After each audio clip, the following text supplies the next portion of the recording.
Doggy, ito yung posisyon na yung isang participant ay nakatuwad sa harapan ninyo. So, habang naka-bend over siya, ikaw naman ngayon yung nasa behind niya. Maganda rin ito para doon sa may mga average size o maliit na ari ng lalaki.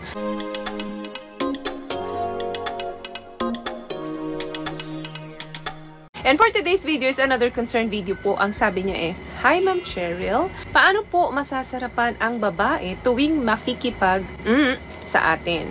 Ano po ang posisyon na dapat gawin? Salamat po. Okay, the best way para ma-ensure mo or maging successful yung inyong pagtatalik. Very important na nandun yung comfort, nandun yung consent nung babae na pumapayag siya at handa siya doon sa pagsabak na gagawin niya sa'yo. Kung gusto mo lang naman na magawa nyo lahat ng mga desire ninyo, yung mga posisyon na pinaplano ninyo, paano mo ngayon siya masasatisfy sa kama? Number 1 dyan, of course, ask her what she likes. Ano ba yung gusto niya? At ano yung hindi niya gusto. Hanggang malaman mo, that way, alam mo na ngayon kung ano yung mga gagawin mo sa susunod. Instead of hulaan ninyo na baka gusto niya to, mag-enjoy siya kasi ginawa ko to sa ibang babae. So I'm pretty sure gusto niya rin to. Hindi po ganun yun. Iba-iba po ang mga preferences ng mga babae pagdating sa kama. Maaring yung ginawa mo sa mga nakaraang relasyon mo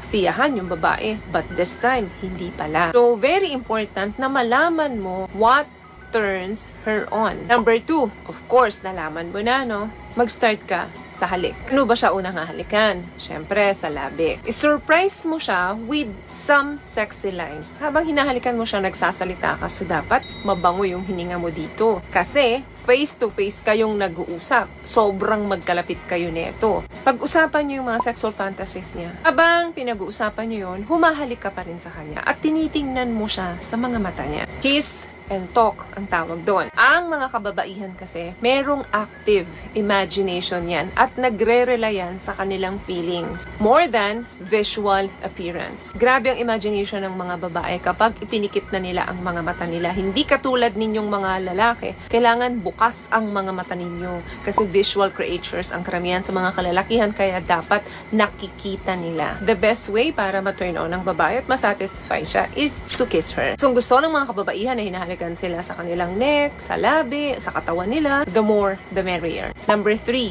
be gentleman in bed. Kung gusto mo talagang matuwa ang babae, is maging gentleman ka. Hep, hep, kasama yan. Huwag mainip. Mamaya yung posisyon, okay? Gusto mong magkaroon ng mind-blowing experience ang babae pagdating sa kama, maging gentleman ka. Anong ibig kong sabihin dito? Huwag na huwag mong titipidin ang foreplay sa babae. Bago mo isipin yung mga sex position na gagawin mo sa kanya, kailangan paliguan mo ng napakaraming foreplay ang babae. Hindi lahat pero malaki ang porsyento ng mga kababaihan na nag-enjoy talaga sa mahabang foreplay. May mga babaeng gusto niyan diretso na lang, pasok na lang, pero konti lang po yung porsyentong ganon. Kung kinakailangan na halikan mo siya from head to toe, do it. Huwag kang mag-alinlangan. Lalo na kung nakahanda ang babae, hahayaan ka niyan magtagal doon sa katawan niya. Kahit na patambling-tamblingin mo yan, hahayaan ka niyan. Dahil nag-usap kayo kanina, bago kayo sumabak dito, I'm sure, alam mo na or meron ka ng idea kung ano yung position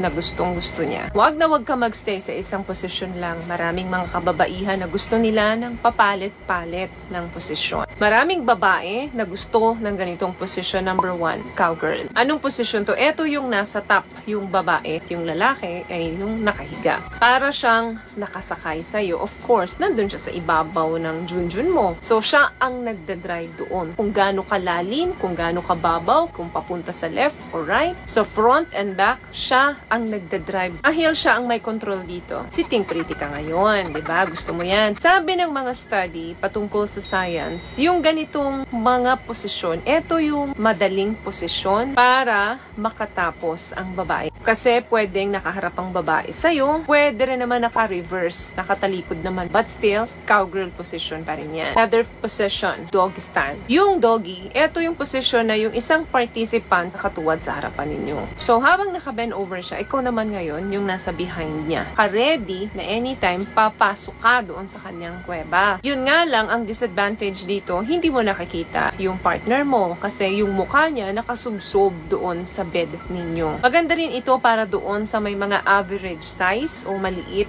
na ari ng lalaki. Kasi mas malalim ang penetration nito. O pwede nyo gawin ito kahit saan. Pwedeng sa kama, pwedeng sa inyong dining area, pwedeng sa living area, pwedeng sa floor. Bahala kayo kung saan nyo gagawin ito. Kasi kahit maliit yung area, pwedeng magawa ito. Kahit na medyo matigas, halimbawa sa floor, hindi masyadong masasaktan yung babae as long na meron siya cushion doon sa kanyang tuhod, pwedeng makatapos kayo pareho. Hindi katulad kapag pareho kayong nakahiga, mahabang area ang kakainin ng posisyon para magawa nyo ito. Anong posisyon to? Ito yung missionary naman. Kahit na maraming space ang kinakailangan sa missionary position, pero ito yung everybody's favorite. Hindi man ito yung pinaka-fancy position, pero maraming kababaihan na nagugustuhan ito. Bukod kasi sa merong itong deep penetration, ito rin yung position na perfect for cervical. May mga babaeng nag-e-enjoy kapag tinatamaan ng bahagya yung kanilang cervix dito. May mga babae rin na nag-orgasm dito, ha? At bukod dito, nakikita mo pa yung katawan ng babae. Pwede mo pa siyang halikan dito kasi facing ka doon sa partner mo. Kita mo yung kanyang parte ng katawan, yung kanyang boobs, yung mukha niya, kung gaano na ba siya nasasarapan doon sa ginagawa mo. Pwede mong lagyan din ng mga fan twist. Pwede mong spread ang kanyang legs habang ginagawa mo to. Yung iba, butterfly position ang tawag dito. So, yung mga tatlong yan, pwede nyong pagpalit-palitin yan na posisyon. Kasi may mga babae talaga na hindi nasasatisfy yan sa iisang posisyon hanggang sa makatapos. Hindi pwedeng magstay lang sa iisang posisyon kasi they'll find it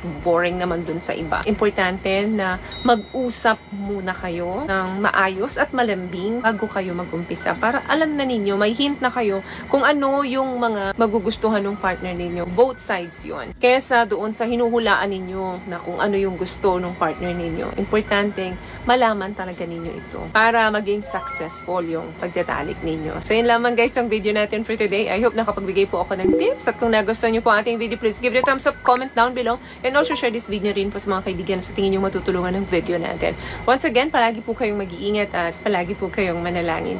Thank you guys for watching and see you in our next one. Always love yourself and be a blessing. Bye!